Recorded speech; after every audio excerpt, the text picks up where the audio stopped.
Okay, so official episode 1, The Players. Welcome to FuzzyBuilds. So in the intro video, I talked about two things, the players and the process. And by the way, I have talking points because there is a lot to cover and I want to make sure I don't miss anything. So my eye is going to be looking at my notes during this. So please hang tight. The information is more important than what I'm doing. That's what they told me. All right, so we talked about the two things, which was the players and the process, right? Today, we're going to cover the players. And in the future episodes, I'll explain in detail what each of those players do. Right now, it's just high level. Why I call them the players is I intentionally use the word players because I think of construction project like a game. Now, also remember, what I'm covering applies to the commercial tenant improvement process, the TI, what we call it. And I mean, the process is the same, the players are usually the same, but that's what I'm really catering this to, okay? So, like I said, I think of the construction project like a game. There are teams, there is usually, and then there's specialists, like everyone has a role, like using the football analogy, you've got the coach, the quarterback, wide receiver, and the offensive line, right? They all do their thing. And construction works the same way. And if one player or person doesn't do their job, then, the whole team suffers. So there are two sides to the project, right? So let's say in a tenant improvement project, you have team one, and let's for now say that's the tenant side. Then you got team two, which is the landlord side, right? On almost all TI projects, that's what you have. Sometimes the owner of the building is the tenant. They own the building and they also have, their users being the tenant of the building. But for the most part, in a TI project, there are two teams, tenant side, landlord side. Now I'm going to pop up a diagram. I don't want you to get overwhelmed. There are a lot of players involved on a project. Like I said, 50, 100, upwards of 200 sometimes, right? Whether you're directly or indirectly involved with them. So here's the diagram. So I want you to digest it for a second. You see the building. You see on the left, it's all the tenant's side. On the right side is all the landlord side. At the top, it's really the city, right? The plan, check, and permitting process. So most people do think that it's just architect, contractor, and done. Reality is there's dozens of companies, dozens of specialties, sometimes hundreds of people involved in a project. And then there's primary versus secondary players, right? So primary players are players who have direct interaction with the tenant. And then secondary players are basically people who are sort of working behind the scenes. And they're critical to the project. They have less direct interaction with the tenant. Okay. So now let's cover the tenant side, the primary players, right? So you got the tenant who's basically paying for the project. They're the main driver of the project. They're making decision and, they're the reason why we have a project. Then you have the broker, which helps find and negotiate the space. Then you got the project manager, the owner's rep, right? They coordinate the team. They protect the budget and the schedule. You got the architect who converts ideas into construction documents, right? The set of instructions that the general contractor needs. And then, of course, you've got the general contractor who builds the project off of those instructions. You got the furniture dealer.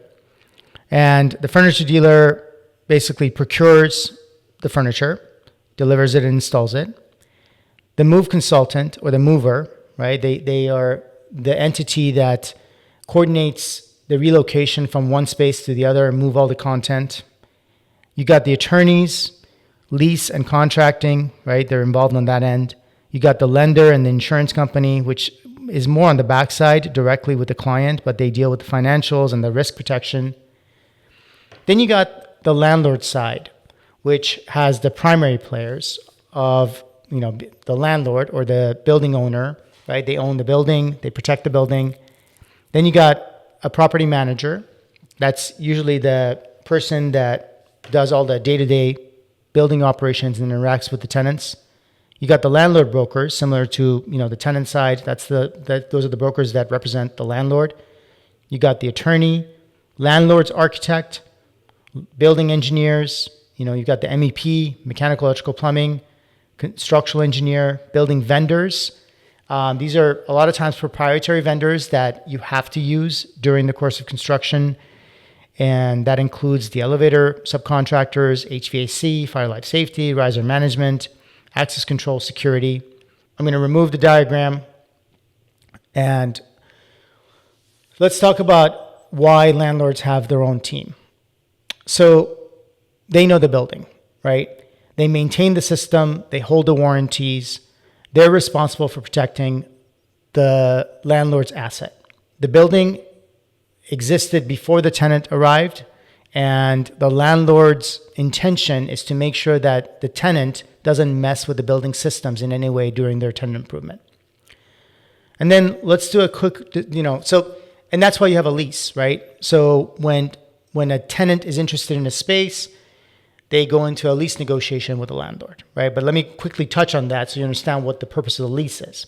I'll cover the lease in detail in a different episode, but the bottom line is a lease is an agreement between the tenant and the landlord. It covers three basic things: how long you get the space for, how much you get to pay, and what the rules that you have to abide by are while you have that lease. That's it. I'm going to show the diagram again because now I want to cover the secondary players. So on the tenant side, for the secondary players, these are, again, players that must be involved but may not have direct interaction with the tenant. And that includes the engineers like mechanical, electrical, plumbing, structural. Then you got consultants like acoustical consultants, lighting, technology. I'm going to touch on this a little bit later, but technologies, there's two aspects of technology. And you have to understand, there's a technology consultant who deals with IT, security, and AV. This is different than the tenant's IT team, because the technology consultant, and I'm going to cover this in a detailed episode later, they do drawings. So the technology consultant does drawings, right? Then there is technology implementation. Those are the guys that are subcontractors that actually installs the technology components. Those go under the subcontractor. Those are the subcontractors that go under the general contractor. Going back to the consultants, you have code consultants, expediters, and other specialty consultants as needed for a tenant improvement project. Then you got subcontractors. So the technology implementers are technically subcontractors. Subcontractors are specialty trade contractors that fall under the general contractor. So you hire the general contractor, and the general contractor hires the necessary subs to do the project under them. And the list can go on, right? You've got demolition, drywall, glass, glazing, flooring, tile, paint, HVAC, electrical, mechanical, plumbing, millwork, right? All of those are subcontractors that go under the general contractor. The consultants that I talked about, the secondary consultants, the engineers, usually the architect takes them under them. In fact, that's my recommendation, and I can explain later why. But the reason why the tenant doesn't have interactions with them is if they hire them under the architect directly, right? Now, actually, I am going to talk about this a little bit, and this is important because, in my opinion, on my projects where the client directly hired the consultants, it's always been disastrous because the client sometimes does it for two reasons. They do it because they think they're saving money. Because if the architect hires the subconsultants, then there's a markup. And the markup might be 10%, 15%. It all depends on who the architect is, what city you're in, what economy we're in. But the point being is that the client hires these directly thinking they're going to save a little bit of money. What they don't realize is that they're going to probably pay whatever that markup was and then some in fees towards the attorney reviewing each of those contracts and in the amount of time it's going to take them to coordinate everything. When the architect hires the subconsultants, they're responsible for managing and coordinating all those consultants under them. Everything, the drawings, everything.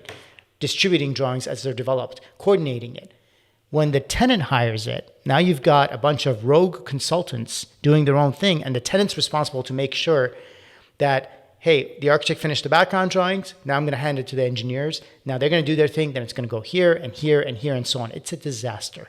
My recommendation, let the architect hire the consultants under them. You just have to be aware of the cost, and you have to just, approve that and make sure they're a approved vendor. Sometimes consultants can be blacklisted in a building by the landlord. Sometimes. So that's that. I think I covered the basics of the players. Stay tuned. In a future episode, I'll cover details of those players, and in follow-up episodes, we're going to talk about the process.